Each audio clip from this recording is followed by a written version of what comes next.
नमस्कार, सत श्री अकाल, राम राम सा, खम्बागणी, वणक्कम, प्रणाम। आप सभी का ऑल्टरनेट मीडिया में फिर से स्वागत है। मैं आपकी होस्ट गायत्री देवी। हमारे साथ जुड़े हुए आदित्य सत्संगी जी फ्रॉम सत्तोलॉजी यूट्यूब चैनल। बहुत सारी डेवलपमेंट्स हैं। जियोपॉलिटिक्स कहा जाता था बिरयानी की तरह बनती है धीमी-धीमी आँच पर अभी तो ऐसा लग रहा है कि 2 मिनट मैगी नूडल्स की तरह बनने लगी बिकॉज़ द फास्ट हो गया है, इतना ज़्यादा डेवलपमेंट्स हो रही हैं, इतनी तेज़ी से आ रही हैं और they are like it's bombarding as if the countries are preparing for big developments across the world. और इसमें आज हम 3 या 4 टॉपिक जो डिस्कस करने वाले हैं, सबसे पहले पे आती हूँ। बांग्लादेश ने अपना एसईज़ेड स्पेशल इकोनॉमिक ज़ोन जो भारत को दिया था, वो उससे वापस ले लिया है और किसी और देश को दे दिया है। ये हमारा दोस्त नहीं है जिस भी देश को दिया है, ये दुश्मन देश है, एडवर्सरी है, कॉम्पिटिटर है। आदि भाई, a very warm welcome on the show, let's get started. जी। नमस्कार आपको, आपके दर्शकों को और वापस बुलाने के लिए बहुत-बहुत धन्यवाद। देखिए क्या है कि बांग्लादेश तो इल्लीगल नेशन स्टेट है, भारत से बना है इल्लीगली। अब वो चाहे एसईज़ी किसी को भी दे दे इट डज़न्ट मैटर और वो ड्रोन बनाने के लिए दे रहा है, सो किस पे यूज़ करेगा? भारत पे यूज़ करेगा। अभी ज अमेरिका उसको जैवलिन मिसाइल्स दे रहा है, अमेरिका उसको बोल रहा है अपाचे भी आप खरीद लो, तो किसके लिए यूज़ करेगा वो? तो उससे उससे कोई 1-2 अपाचे से थोड़ी कोई एयरफ़ोर्स बनती है। ऐसे तो ऐसे तो सऊदी अरेबिया के पास कितने सारे प्लेन हैं, F-15 भी है, F-16 भी है, F-35 भी है, यूरोफाइटर भी है, सब कुछ है उसके पास, फिर भी लड़ नहीं सकता, ओके? बांग्लादेशी लोग सिर्फ लुंगी डांस कर सकते हैं, इनको लड़ने की कोई क्षमता नहीं है और वैसे भी भारतीय एजेंसीज़ उनको नचा ही रही है अंदर, तो डोंट वरी ये भी इसमें भी नचा लेंगे, अगर पावर नहीं होगी तो कौन-सा ड्रोन बना लेंगे ज़रा बताइए मुझे? इलेक्ट्रिसिटी तो चाहिए ना कहीं से, वही नहीं होगी तो कौन बचा चाइना लेगा? चाइना को दिया उन्होंने वो ड्रोन बनाने के लिए फैक्ट्री जो हाँ, एसईजेड तो चाइना बनाती है। खुद ही इलेक्ट्रिसिटी भेजेगा वहाँ से, वो तो बोलेगा ना आप अपने इलेक्ट्रिसिटी जनरेट करो, जनरेटर तो थोड़ी बना पाओगे आप ड्रोन्स। तो इट्स ए टोटल कॉमेडी और ये न्यूज़ हेडलाइन्स हैं ज़्यादातर। आई डोंट थिंक सो कि वो ड्रोन फैक्ट्री कभी मटेरियलाइज़ भी होगी, क्योंकि अभी भारत ने 120 करोड़ से 60 करोड़ बजट कर दिया है और प्लस भारत थोड़ी और रेस्ट्रिक्शन लगा देगा एयर उसकी। अभी तो भारत की मर्ज़ी से जा पा रहे हैं बांग्लादेश से पाकिस्तान तक, तो अगर वो बंद हो जाएगा तो पाकिस्तान के साथ कनेक्शन भी रुक जाएगा। तो it's just a matter of time. तो वो इन लोगों का आदत क्या हो जाता है ना कि एक जैसे एक छोटा-सा अगर सियार होगा, वो सोचता है कि मैं हाथी को तंगड़ी दे दूँ, है ना? कि अपनी लात आगे कर दूँ और हाथी दब के गिर जाएगा। इनकी बांग्लादेश की वो वाली आदत है। ये सियार है, कोई और जानवर नहीं सियार है, मतलब जो मरे हुए लोग रहता है और वो सोचता है कि मैं ड्रोन का कॉन्ट्रैक्ट अगर चाइना को दे दूँगा तो भारत बड़ा विचलित हो जाएगा। भारत की तरफ से कोई रिएक्शन नहीं आने वाला है इसके ऊपर। ये तो रिएक्ट अगर भारत प्रेसिडेंट ट्रम्प को रिस्पॉन्ड नहीं करता, तो क्या बांग्लादेश को रिस्पॉन्ड करेगा? नहीं करेगा। उल्टा 2-3 तोपें और लगा देंगे साइड में कि अब चलो डायरेक्ट एक्शन कर देंगे ड्रोन की फैक्ट्री के ऊपर। How much time it takes to destroy a drone factory? 15 minutes, है ना? तो और मे बी 15 मिनट्स तो ज़्यादा बोल दिया, 60 सेकंड, क्योंकि वो तो पास में ही है ना सब तरफ से। तो बना ले जितना बनाना है तामझाम इकट्ठा कर ले। और फिर क्या हुँ, आपको लगता है कि चीन चीन को जो सप्लाई कर रहा है, देखिए एक भारत और चीन में अंडरस्टैंडिंग है। हम म्यांमार में वेपन्स भेजेंगे, इधर भेजेंगे, आप प्रोटेस्ट मत करना। हम आप इधर भेज रहे हो, हम भी प्रोटेस्ट नहीं करते हैं। जब मौका आएगा तो आप उसको उड़ा सकते हो, मैं इसको उड़ा सकता हूँ, काम खत्म हो गया। समझे आप? तो जी। चीन और भारत का ट्रैजेक्टरी बदल चुका है इस समय रिलेशनशिप से। कितने लोगों ने चीन और भारत पे तो आक्रमण ही दिखा दिया था 4-5 साल से। उनका यही चलता है डेली सुबह शी जिनपिंग अब ये करेंगे, कल से ये शुरू कर देंगे, आज ये हो जाएगा। क्या हो रहा है? कुछ हो ही नहीं रहा है। शी हुँ, जिनपिंग को बार-बार आके बताना पड़ता है कि मैं ज़िंदा हूँ। ओके। सो ये गलत नहीं किया कि भारत ने बांग्लादेश से लेकर फ्लाइट पाकिस्तान तक जाने दी? This is very wrong. We should not have allowed that. नहीं, उसका कोई रीज़न होगा ना, ट्रैक कर रहे होंगे कुछ। अभी हमारे लोग भी थोड़ा गेम खेलते हैं ना, तो वो भी ट्रैक कर रहे होंगे प्लेन के अंदर क्या-क्या लेके जा रहे हैं, कौन जा रहा है अंदर से। तो कुछ सामान वहाँ से भिजवाया होगा उन्होंने, तो उन्होंने अपने साथ में रिस्पॉन्सिबिलिटी डाल दी है कि वहाँ पे कहाँ डिस्ट्रीब्यूट होगा। भारतीय एजेंसीज़ को कम मत समझिए। अगर कुछ भिजवा रहे हैं तो चेक भी करके रखा होगा। और पाकिस्तान का तो चप्पा-चप्पा भारत को मालूम है, ठीक है? बांग्लादेश का चप्पे का आधा-आधा पार्ट भी मालूम है भारत को। तो वो तो इन लोगों का अब मास स्केल पे इन्होंने जो फैनाटिसिज्म किया हिंदुओं के अगेंस्ट, वो कहीं पे भारत से मिस हुआ है वहाँ पर। लेकिन अब तो मिस नहीं हो रहा है ना, अब तो कौन-सा अभी सारे इंसिडेंट्स बंद होने शुरू हो गए हैं अंदर से अंदर। और बांग्लादेशी आर्मी इटसेल्फ उसको बोल दिया गया है कि भाई पीटो इन लोगों को, तो बांग्लादेशी आर्मी पीटना शुरू करेगी। नहीं तो हमारे अननोन गनमैन तो हर जगह है बांग्लादेश में। हमारे नहीं, मतलब कहाँ के हमको पता नहीं, अननोन इसीलिए नाम है। वो तो हर जगह है। घर से निकलना मुश्किल हो जाएगा यूनुस का। और वो हम्म। करेगा भारत, ऐसा नहीं कि कर नहीं रहा है, करेगा, वो होगा because Bangladesh it is beyond the condition, beyond the normal things for India. Bangladesh के कॉन्टेक्स्ट में एक इंटरेस्टिंग न्यूज़ इसलिए मैं बोल रही हूँ इंटरेस्टिंग क्योंकि बीबीसी जाकर हिंदुओं के हालात कवर करे बांग्लादेश में, आई एम वेरी सरप्राइज्ड। वो तो हर जगह यही कवर करते हैं ना कि हिंदुओं ने किसको कहाँ पे मारा। They are not known for covering Hindus cause ever. This is classical leftism, okay? पहले हम लोगों को, बहुत सारे लोगों को मतलब नहीं समझ आता है लेफ्ट का क्या मतलब होता है। ओरिजिनल लेफ्ट का मतलब होता है एंटी मोनार्क, फ्रेंच रेवोल्यूशन से आया है। Means anyone who is in the power, उसके विरुद्ध काम करती है media. Media is designed to be leftist, नहीं तो monarch will go out of the control. So हम बोलते हैं ना, बाएं हाथ हमारा हमेशा गंदा रहता है फॉर मेनी रीजंस, ओके? सो तो ही है left, right is the Kings hand, left is the monarch. अब डेमोक्रेसी में क्या होता है, जो इलेक्शन में आया वो बन गया राइट, जो जीत के आया। तो there is no permanent left और परमानेंट राइट, ये आपको समझना चाहिए। हम लोग ना लेफ्ट है ना राइट है, हम लोग धार्मिक है, हम लोग वेदों को फॉलो करते हैं।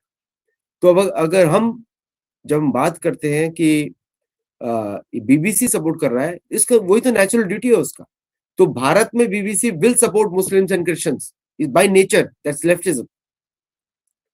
और वो ये नहीं देख रहा है क्या सही है क्या गलत है, वो ये देख रहा है कि कौन पावर में नहीं है। तो आपने देखा होगा कि जो परमानेंट लेफ्ट डजंट एग्जिस्ट, जब भी आपको लगे कि परमानेंट लेफ्ट हो गया है, इसका मतलब वो कल्ट है and it is a deep state, कोई अदृश्य राज्य, ओके? तो कोई अदृश्य राज्य अगर परमानेंट लेफ्ट हो चुका है, जैसे कांग्रेस पार्टी परमानेंट लेफ्ट है, वो तो वो अदृश्य राज्य का पार्ट है, क्योंकि वो एक एजेंडा पे चल रही है। It's not a normal left. Normal left तो बीबीसी के जैसे एक्ट करेगा। जैसे अमेरिका में BBC will act against the conservatives, क्योंकि वो पावर में है। और जब वो पावर में नहीं होते हैं, द उसका नेचर ही ऐसा बनाया गया है, is going to support the Republicans. तो क्योंकि जैसी पावर, तो इसलिए बीबीसी का जो रिपोर्ट आई है, इट इज लेट। और बीबीसी में जो पाकिस्तानी और जो मुसलमान के राइटर्स हैं, they have been overshadowed because that is a condition in Bangladesh. तो उनको ये इसको अट्रॉसिटी लिटरेचर डालना ही पड़ेगा अगर उनको भारत से रिलेशंस अच्छे करने हैं। तो कियर स्टारमर को अगर अपना देश चलाना है तो उसको प्रो हिंदू लिखना ही पड़ेगा। अभी आपको मैं बता दूं, थोड़े दिनों में फॉक्स न्यूज और सीएनएन हिंदुओं की तारीफ लिखना शुरू करने वाली है। मैं आपको पहले से आपके शो में बता दिया, in a big way, okay? So don't be मैंने सरप्राइज्ड एट दैट टाइम। मैंने सुना है सबकी दुकान चरमराई हुई है, सबको भारत से इसीलिए माल पानी। अभी अभी आप थोड़े दिनों में देखेंगे, जो इंडियन अमेरिकन जो भी पॉलिटिक्स में इन्वॉल्व है, यहाँ पे मैं तो पॉलिटिक्स में नहीं हूँ, जो भी इन्वॉल्व है, अभी सडनली उनको सपोर्ट मिलना शुरू होगा फॉक्स न्यूज से, सीएनएन से, अमेरिका। क्योंकि वो जो it's not about that, it's about the classical left definition. अब उनको पता लगा कि लेफ्ट में इंडियन अमेरिकन अच्छे होते हैं, not because of money, not because of power, because उनको इंडिया से डील साइन करनी है, ओके? तो दिस विल बी टेम्परेरी, तो people be shock, don't get shock, मैंने आपको पहले बता दिया। पैसा बोलता है। It's not about a, money, it's not about money, it's about the influence. क्योंकि आपके पास बहुत पैसा हो सकता है लेकिन इन्फ्लुएंस ही ना हो। सपोज आपके पास बहुत पैसा है, आप राहुल गांधी को दे दो, कौन सा इन्फ्लुएंस आने वाला है उसके बाद? उसके बाद तो इन्फ्लुएंस डिफ्यूज होगा। That's why it's not about money, it's about the influence. हर जगह आप पैसे से नहीं खरीद सकते, इसीलिए हमारे यहाँ पहले बोलते थे, एक होता है प्रोपागेंडा, एक होता है पब्लिसिटी। पब्लिसिटी इज फ्री, और प्रोपेगेंडा इज एक्सपेंसिव। तो propaganda you have to invest money, publicity is free. तो इंडियंस को पब्लिसिटी मिलने वाली है अमेरिका में, बाय द वे। फिर उसके बाद कुछ और प्रोग्राम शुरू होगा, तो be ready for both situations. दूसरा प्रोग्राम क्या शुरू होगा? वो तो आपको मालूम है, पिटाई। बिल्कुल सही। एक अब जो पूरा पहले मक्खन जियोपॉलिटिक्स लगाते हैं ना, मक्खन उसका लगाया जाएगा पहले प्यार से। अभी थोड़ा पिछली बार पिटाई हुई थी, एक का गर्दन काट दिया। फिर अभी मक्खन की बारी आ रही है। हुँ। तो नेक्स्ट जो बहुत इम्पोर्टेंट डेवलपमेंट है जिसमें इंडिया में बहुत बातचीत हो रही है, that is with respect to world cup and Pakistan participation. जी। अरे पाकिस्तान को तो क्या खेलना है, उसको तो AK-47 से खेलना है ना, गोलियों से खेलना है। Why does it need cricket? Pakistan को बुलाएगा कौन? पाकिस्तानी प्लेयर्स को उनको बोलो कि सबके सब शाहरुख खान के घर में आके रह लो। हम लोग को क्यों, किसी को इंटरेस्ट है क्या पाकिस्तानी प्लेयर को देखने का? उनका एक लंबी सी तोते जैसी नाक वाला था वसीम अकरम, और पता नहीं अजीब अजीब तरह के चेहरे होते हैं इन लोगों के। They should not be invited मेरे हिसाब से। Why should they be invited? हमारे सोल्जर्स वहां लड़ रहे हैं, अशोक चक्र, कीर्ति चक्र मिल रहा है, उसके बाद आप क्रिकेट खेल रहे हो उनके साथ। Why should we play cricket? उसके ऊपर से you have to take a, मतलब जो भी प्रोटेस्ट करा है इनकी विजिट से, we are very happy if Pakistan से we will not play. At least they have some self respect. जैसे ही हुँ, पाकिस्तानी बोलते हैं हम नहीं खेलेंगे, ऐसा मतलब वो बोल रहे हैं कि हम आतंकवादी हैं और रहेंगे, बोल रहे हैं वो। यहाँ पे हम उनको भारतीय फील्ड पे आके वो क्या पढ़ते हैं, कलम और कलमा क्या बोलते हैं उसको, पता नहीं, वो पढ़ेंगे हुँ, जाके बैठ के। तो who cares? We don't want that stupidity.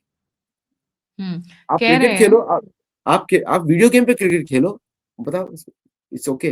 Why on Indian soil? कह रहे हैं कि जो श्रीलंका में 15 फरवरी को मैच है against Bharat, they will not participate in that, good, in Sri Lanka. Good, very good. हम तो चाहते हैं कि 15 फरवरी को भारत बॉम्ब गिरा दे लाहौर के ऊपर। Why should we care? अगर पाकिस्तानी नहीं खेलना चाहते तो we should celebrate. Why should we care? नहीं, बट आईसीसी ने धमकी दे दी है उनको, सीधे-सीधे कह दिया है कि अरे अगर आईसीसी तो जय शाह की जेब में है, वो जो बोलेगा होगा, है ना? क्यों और वैसे जैसा भी कि क्या, जी थोड़ा इलैबोरेट करिए प्लीज़? आपको सब मालूम है। So but I am just saying कि कि आईसीसी, बीसीसीआई, ये सब, cricket itself is a game, colonial game. मतलब कि वो बना ही हुआ था लोगों का दुख दर्द हटाने के लिए, अंग्रेजों के प्लेजर के लिए बनाया गया था। स्कॉटलैंड से शुरू हुआ और तब उसको बनाया गया अंग्रेजों के प्लेजर के लिए, है ना? दो गेम शुरू हुए वहां से। पहले क्रिकेट शुरू हुआ, फिर क्रिकेट अमेरिका में आके बेसबॉल बन गया। उसके पहले स्कॉटलैंड में गोल्फ शुरू हुआ, और golf was created so that काम टाइम ही लोगों का टाइम ही टाइम है, तो न्यूज़पेपर कैप बना के लोग डंडे से बॉल से खेलने लगे। अब भारत में आए तो उसको एंटरटेनमेंट बन गया, कॉलोनियल एंटरटेनमेंट बन गया। अब आजकल सब लोग पैसा कमाते हैं आईपीएल के थ्रू। So so I don't think so it's a real game इसमें। See any type of sport is good, I appreciate everybody is playing sports, लेकिन when it becomes a source of terror, उसके बाद आप बॉलीवुड का तड़का add कर दो, when you becomes all those things, then it's a case of national security now. तो cricket का वो इमेज चला गया है अभी। अच्छे, थोड़ा टाइम लगेगा, after some time you will forget cricket. मैं तो चाहता हूँ कबड्डी पे ज़्यादा ध्यान दें। मैं चाहता हूँ कि जो हमारे ट्रेडिशनल स्पोर्ट्स हैं, उसपे ज़्यादा ध्यान दें। बिकॉज़ दैट इज़ द भारतीय स्पोर्ट्स है। क्रिकेट में क्या है कि अब it's very popular game and I know many people love cricket. मैं उनका रिस्पेक्ट करता हूँ। मैं बोलता हूँ देखने से ज़्यादा खेलो, खेलो, play. I also like to play cricket. लेकिन देखने में क्या मज़ा है उसमें? और स्पेशली पाकिस्तान जैसा टीम या फिर शाहरुख खान का टीम और इन सब का team, why we want to watch that thing? Why do you want to fund something else? हुँ, एक और हुँ, एक और बड़ी इंटरेस्टिंग न्यूज़ आई हुई है और ये हँसी आ रही थी क्योंकि आपने और मैंने इस पे बात भी की थी। वेनेज़ुएला ऑयल को लेकर ट्रम्प का एक बहुत बड़ा स्टेटमेंट आया है। जी। देखिए क्या है कि वेनेजुएला ऑयल तो बेचने के लिए जब्त किया गया था। अब मदुरो को आप प्रेसिडेंट को उखाड़ के लेकर आ गए घर में। अब इसको उसको कैसे डिक्लेयर करो क्रिमिनल? उस पर चार्जेस कौन से लगाए थे कि he was possessing machine gun in his own country. वो अमेरिका कभी आया ही नहीं, उसको वो तो सिर्फ स्पीचेस देने आता था यूएन में। तो किसी और दूसरे के कंट्री में अपना लॉ लगा के, there is no case on him. Clear case was कि उसको दूसरी कंट्रीज को दिखाना था कि हम ये काम कर सकते हैं। तो उन्होंने उसको उठा लिया and that 50 million barrels of oil उन्होंने ले लिया, वो भारत को बेच रहे हैं। वेनेजुएला का तेल अमेरिका बेच रहा है भारत को, और रशिया का तेल चाइना को जा रहा है। तो दोनों की नीड्स फुलफिल हो गई सेम प्राइस पे। ओके, तो इंडिया को क्या फर्क पड़ता है? तुम अपना कंपनीज, मैं रेट देता हूं, तो उससे मेरे को दे दो तेल, I take it, because buyers are the choosers. तो दो ही कंट्रीज खरीदती है बड़े स्केल पे, Bharat and China. Okay, so it's a fix match. तो ट्रम्प को भी खुशी, सब लोग खुश, सब भूल गए वेनेजुएला वॉर, सब भूल गए, निकोलस मदुरो सब भूल गए, भारत भी भूल गया। पर इंटरेस्टिंग ये है कि वो जो तेल है वो जाएगा किसी और रिफाइनरी में नहीं, सिर्फ एक ही रिफाइनरी में जाएगा, रिलायंस की। अच्छी बात है ना, मैं बोलता हूँ और जाए रिलायंस के तेल में रिफाइनरी, नो प्रॉब्लम। भारत तो आ रहा है ना एटलीस्ट, वो भी भारत की कंपनी है। एंड आप देखिए बिगर गेम, आप देखिए बिगर गेम क्या है कि भारत हैज बिकम, अब वेनेजुएला से इन्होंने पकड़ लिया। अब वेनेजुएला की जो प्रेसिडेंट, इंटरिम प्रेसिडेंट है डेल्सी रोड्रिगेज, वो भारतीय प्रधानमंत्री को फोन करती हैं, हमको ट्रेड आपसे डेवलप करना है। ओके, तो ट्रम्प की डॉनरो डॉक्ट्रिन के अंदर छेद कर दिया भारत ने। गायना, सुरिनाम, फ्रेंच गायना, ट्रिनिडाद टबैगो, चिले, अर्जेंटीनियन प्रेसिडेंट बोलता है कि मुझे भारत से ट्रेड करना है। Okay, the flavour of south America is India. वैसे भी हमारे ही लोग हैं वो, जेनेटिकली तो सब हमारे लोग हैं वो, जो नेटिव वहां के इंडिजिनस लोग तो हम ही लोग हैं, जैसे दिखते हैं। अब वहां पे मैं इसके जाता अलावा हूँ, कनाडा, कनाडा ऑल्सो। यानी कनाडा का स्टोरी थोड़ा और है, मैं आपको बताता हूँ कि भारत ने कैसे 5 आइज में, 2 आइज में फोड़ दिए उसने। तो ओके, तो ये जो वेनेजुएला का जो केस है कि अमेरिका की बदमाशी को भारत ने संभाल लिया, समझे आप सोचिए।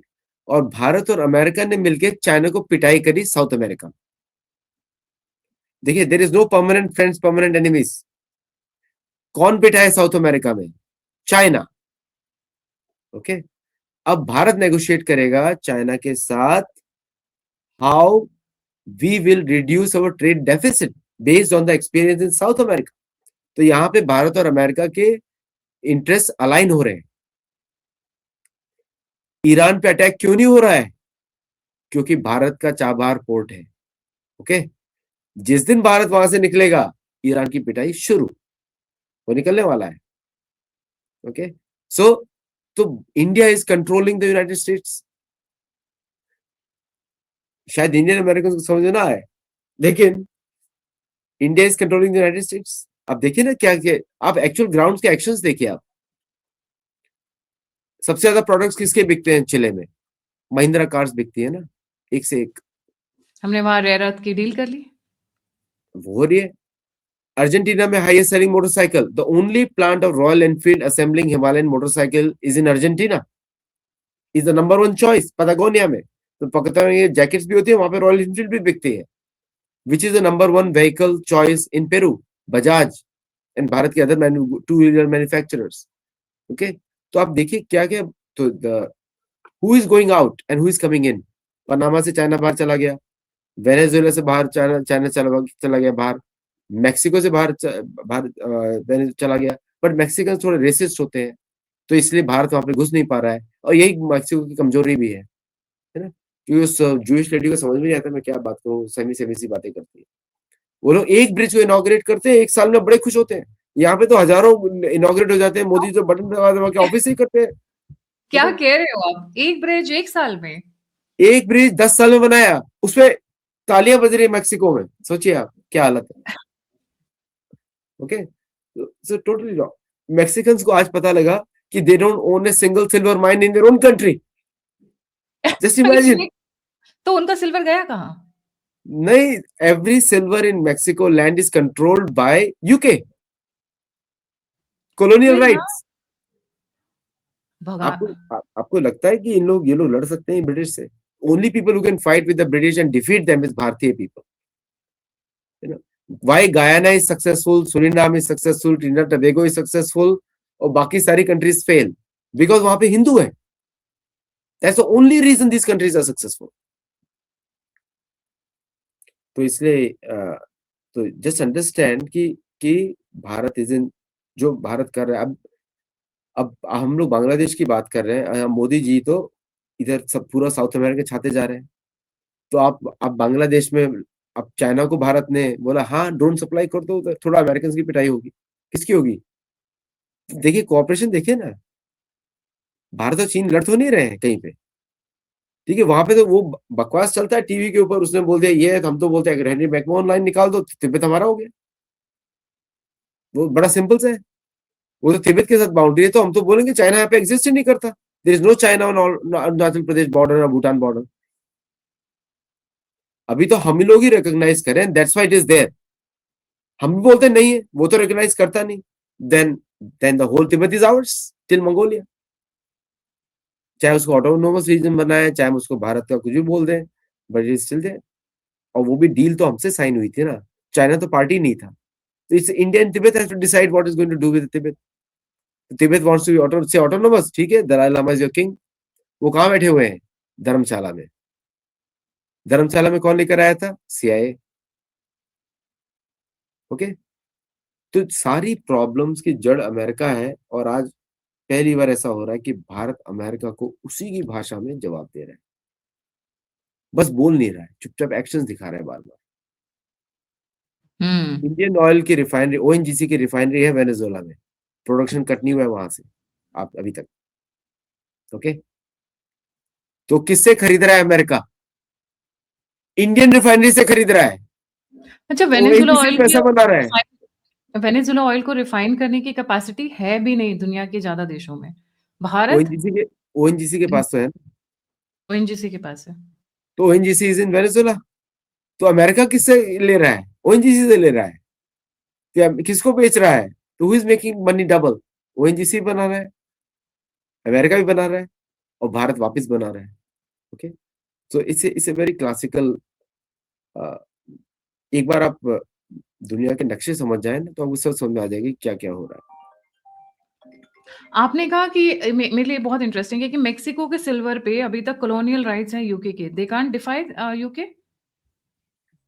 नहीं, they can do anything. Mexico में दम नहीं होता, वो ब्रिटिश को देखते ही झुक जाते हैं। क्योंकि ऐसा क्यों? हिस्टोरिकली एंग्लो सैक्सन ने बहुत पिटाई करी है कैथोलिक्स की, हर जगह। ओह, ओह माय पूरा का गॉड। पूरा मैक्सिको छीन लिया ना उनसे। तो स्पेनियर्ड्स आर ऑलवेज स्केयर्ड, तो अभी तक उनको वो डर है कि बहुत पिटाई होती है। That's why all Mexican American Mexican जो है ना, अमेरिकन ग्रीन कार्ड चाहिए उनको। उनको गोरे जैसा दिखना है, एंग्लो सैक्सन बनना है, इंग्लिश में बोलना है। वैसे स्पेनिश भी उनकी भाषा नहीं है by the way. Total colonize, religion से भी कॉलोनाइज, लैंग्वेज से भी कॉलोनाइज। तो तो इट्स वहां पे एक्सट्रैक्शन, माइंस में एक्सट्रैक्शन चल रही है सिर्फ नेम सेक के लिए यूके के दुनिया पास? का सबसे बड़ा प्रोड्यूसर है Mexico for silver, but not a single revenue goes to Mexican government. Please repeat. दुनिया का सबसे बड़ा प्रोड्यूसर है मैक्सिको सिल्वर का, लेकिन वो रेवेन्यू मैक्सिकन गवर्नमेंट को नहीं जाता। What a shame. तो उनकी जनता को भूखा नंगा रखा हुआ है उनके पैसे ले लेकर। Venezuela, Mexico is not independent country, it's a colony, अभी भी स्टिल कॉलोनी है। कॉलोनी। Still a colony. मतलब पेपर पे ठीक है, नेशनल प्राइड, उनकी आर्मी है, नेवी है, लेकिन not in the real sense. मतलब कि वो अभी भी they are more influenced by America than anyone else. इसलिए भारत डील नहीं करता है ना। प्रधानमंत्री मोदी गए थे 2015 या 16 में गए थे, 4 घंटे के लिए गए थे, दैट्स इट। वो भी प्लेन के अंदर रहे, उतरे नहीं प्लेन से। ओह, दैट्स अ शॉक। मतलब अभी भी कॉलोनाइजेशन चल ही रहा है पूरा इनका। आप शॉक क्यों हो रहे हैं? आप मेरी बुक्स पढ़िए, क्यों शॉक हो रही है? कॉलोनाइजेशन क्या अमेरिका में खत्म हुआ है? अमेरिका कहाँ खत्म हुआ है? मैं तो अभी आज कुमियाई के सीक्रेट प्लेस पे था, उसको चारों ओर से गार्ड करके रखा, कोई जा नहीं सकता। Just because I was an Indian, मैंने बोला वहां पे मिलिट्री वहां पे लगी हुई है, मैं बोला I am an Indian, born in India, ऐसे बोला उसको। तब मैं गया धड़ल्ले से विद द कैमरा, और पूरा वीडियो शूट निकाला है, आपके जनता के लोग मेरा वीडियो शूट देखें। ओके। राखे कृष्ण मारे के मारे कृष्ण राखे के ना। अगर कृष्ण पे विश्वास है तो कुछ भी करेंगे हम लोग, चिंता की बात नहीं है। उधम सिंह भी आए थे यहाँ पे जनरल डायर को मारने के लिए। तो सो तो दो इम्पोर्टेंट पॉइंट्स आदि भाई, and then will I will ask you. अगर देखा जाए तो फाइव आइज भी ध्वस्त है, और जो इनका डॉन रो डॉक्ट्रिन था वो भी ध्वस्त हो गया है, सिर्फ कहने के लिए, डोनाल्ड क्योंकि डॉक्ट्रिन में उसमें तो देखिए, डोनाल्ड डॉक्ट्रिन में the only country which they want to deal with is India. India is allowed everywhere. Okay, तो ये मोदी जी का फॉरेन पॉलिसी का इस बारे में किसी ने बात नहीं करी है। This is the biggest win of prime minister Modi ji. Jaishankar की पॉलिसी विन है, मतलब मोदी जी की पॉलिसी है कि साउथ लोग हंस अमेरिका रहे में। थे ना, जब वो बार-बार विदेश जा रहे थे, तो लोग हंस रहे थे कि ये तो भारत में कम और बाहर ज़्यादा रहते हैं। I mean when he went to Ghana तो लोग हँसने लगे, त्रिनाथ टोबैगो लोग हँसने लगे। मतलब जब वो जहाँ-जहाँ जाते हैं एक मज़ाक बन जाता है, पर वो they could not see what they are, वो क्या रच रहे हैं। अंधे है ना मैक्रो वो, जो पाकिस्तानी दिमाग से सोच रहे हैं ना, इनब्रेड दिमाग से सोच रहे हैं ना, वो they are not thinking from properly. कुछ चीजें एंड लास्ट बुद्धिमानों क्वेश्चन। को ही समझ में आती है। जी, लास्ट क्वेश्चन आदि भाई। दुनिया में सिल्वर सबसे ज़्यादा कहाँ है? फिज़िकल दुनिया सिल्वर, मैं पेपर की बात नहीं कर रही हूँ। Biggest producers are Mexico and other, Africa में भी है, मैक्सिको भी है, समय ऑस्ट्रेलिया में भी है, बट सबसे बड़ा तो मैक्सिको में, मैक्सिको एंड साउथ अमेरिका। मतलब माइंस में इनके जो अभी भी इनके कंट्रोल में, यूके के कंट्रोल में, हाँ, राइट? पूरा का पूरा, क्योंकि वहां पे चंद्र की पूजा होती है ना बहुत ज्यादा, तो इट वाज एवरीवेयर। चंद्र की पूजा? What do you mean? Chandra की चंद्रमय की पूजा होती है ना नहीं, मैं गणेश जी। समझ गई, हाँ, चाँद की पूजा होती है, बट चाँद की पूजा तो ज़्यादातर अगर आप देखें, मैंने जो सिल्वर ज़्यादातर सिल्वर जितने पुराने मंदिर थे मैक्सिको के, सब सिल्वर से कवर्ड। अच्छा, यस हमारे यहाँ ऑल। गोल्ड से कवर होते थे। हाँ, इधर मोस्टली सिल्वर से होते हैं, युकातान में गोल्ड से भी होते हैं। तो और तियोतिहुआकान जो इनका जो सिटी था, जिसमें मैक्सिको बना हुआ है, वहां पर भी जो है, वहां पर भी पूरा गोल्ड था, वहां पूरा गोल्ड था, 10,000 टन वहां चुराया था स्पेनियर्ड्स ने। तो यहाँ पे जो है चंद्र, शुक्र, इनकी पूजा बहुत होती है। बृहस्पति, बृहस्पति की नहीं, शुक्र की बहुत होती है। तो असुरी शुक्र की पूजा के लिए आपको सिल्वर चाहिए होता है, क्योंकि शुक्र जो है महादेव के भक्त हैं, दुर्गा के भक्त हैं, तो हुँ, उनको सिल्वर बहुत चढ़ाई जाती है। तो जितने भी तो इनकी पूजाएं होती हैं, जो होती है ना माया की पूजा जो होती है, वो सिल्वर कंडक्ट, मतलब वो बिजली वो ऐसे पूजा करते हैं। तो अगर वो पूजा करा और बिजली कड़की, and silver is one of the best conductors, तो बोलते हैं पूजा इज एक्सेप्टेड ऐसे। अच्छा, मैं इसको वीडियो में अभी कैप्चर करने वाला हूँ, तो you all see it how it does. रोचक है, काफ़ी रोचक है। अच्छा, जस्ट कनेक्टिंग द डॉट्स, चाँद, चाँद की पूजा सिल्वर, ठीक है? शुक्र जी, ज़्यादातर असुरी शक्तियाँ। ये ऐसा नहीं लग रहा है पूरा वेस्ट को डिफाइन कर रहा है, और इधर सूरज, गोल्ड, बृहस्पति और सूर्यदेव डेफिनेट दोनों, वो क्या बोलते हैं, फ्रेंडली प्लैनेट्स भी हैं, और देवता भी माने जाते हैं, राइट? ईस्ट और वेस्ट का एकदम ऐसे स्टार्क डिफरेंस नहीं आ रहा है। और एक लास्ट जो पॉइंट है, चाँद बिना सूरज के रह सकता है क्या? सो देखिए, जैसे उदयगिरी पहाड़ जो है रामायण में मेंशन्ड है, उदयगिरी, वो उनको आज एंडीज पहाड़ बोला जाता है, समझे आप? वही उदयगिरी पहाड़, उसको हमारे रामायण में ईस्टर्न बाउंड्री की डायरेक्शन बताया गया है। वहां पे ईस्टर्न डायरेक्शन समाप्त होती है, उसके बाद वेस्ट शुरू होता है। तो उसी एंडीज पहाड़ के अगर पैरेलल आप जाएंगे नॉर्थ की तरफ, तो वो पहाड़, वो जो डायरेक्शन है, वो ईस्ट और वेस्ट की डिफरेंशिएशन है। और जो मय दानव, जो जिसको अर्जुन ने पनिशमेंट दी थी, और अर्जुन ने बचा लिया था, कृष्ण ने उसको पनिशमेंट दी थी, अर्जुन मारने वाले थे लेकिन बचा लिया अर्जुन ने, वो भाग के उन्होंने ये सब वहां पे बनाया, पुष्कर द्वीप में सब आके। तो ये सब वही मंदिर है सारे सारे। इन सब की एज सेम है, 7,000 to 10,000 years old, right, around very 7,000 is correct age। जी, जी। Thank you so much Aadi भाई फॉर जॉइनिंग, वेरी इंटरेस्टिंग। मैं बहुत रोचक तथ्य कई बार आप एकदम अपने पिटारे से लेकर आते हैं, और बड़ा मजा आता है सुनने में। Thank you so much once again. जाने से पहले व्यूअर से रिक्वेस्ट है, 14-15 मार्च को हमारा कॉन्फ्रेंस है, doctor Ambedkar international centre. Please आगे आएं और सपोर्ट करें, डोनेट करें, कंट्रीब्यूट करें कॉज के लिए। रजिस्ट्रेशंस कल सुबह ओपन होने वाली हैं, तो रजिस्ट्रेशन ज़रूर करें और जल्दी से करें क्योंकि लिमिटेड सीट्स हैं। और नहीं तो फिर लास्ट मोमेंट पे फिर मेरे को पर्सनल कॉल्स आने लग जाते हैं कि मैम प्लीज़ करवा दीजिए। तो कई बार हमारे लिए अकोमोडेट करना मुश्किल हो जाता है क्योंकि सीट्स आर वेरी फ्यू। तो इसी के साथ जय हिंद, जय श्री राम, हर हर Mahadev. Don't forget to like, subscribe and share the Satology YouTube channel. जय हिंद। जय